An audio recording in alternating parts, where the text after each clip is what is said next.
శాంతి కలిగిద్ది, సమాధానం కలిగిద్ది, ఆనందం కలిగిద్దండి. ఇవన్నీ ఎక్కడున్నాయంటే ప్రార్థనా మందిరంలో ఉన్నాయి. అందుకనే నాకు ఆనందం కొదువుగా ఉంది అనుకున్న వాళ్ళందరూ ఎక్కడికి రావాలి అంటే మందిరములోనికి రావాలండి. నాకు ఆనంద సంతోషములు కలగచేయు దేవుని యొద్దకు నేను చేరుదును. హల్లెలూయా. చూడండి, దేవుని బలిపీఠం దగ్గర ఆనందం ఉందండి. దేవుని సన్నిధిలో ఆనందం ఉందండి.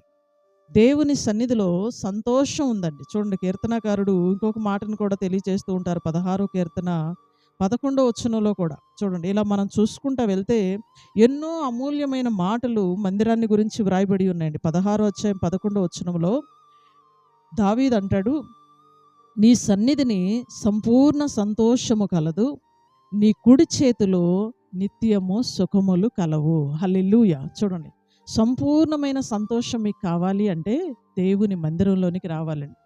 ఆనందం కావాలి అంటే దేవుని మందిరంలోనికి రావాలండి.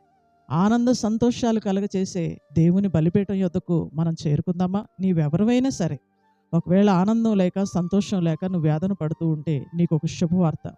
దేవుని మందిరంలో ఆయన నీకు ఆనందాన్ని ఇస్తాడు. దేవుని మందిరంలో ఆయన నీకు సంతోషాన్ని ఇస్తాడు. ఆయన మందిరంలోనికి నువ్వు వస్తావా? వస్తే నీకు ఆనందం ఇస్తాడు, సంతోషం ఇస్తాడు. ఆయన సన్నిధిలో చేరుకుందాం, సంతోషంగా ఆనందంగా గడుపుదాం.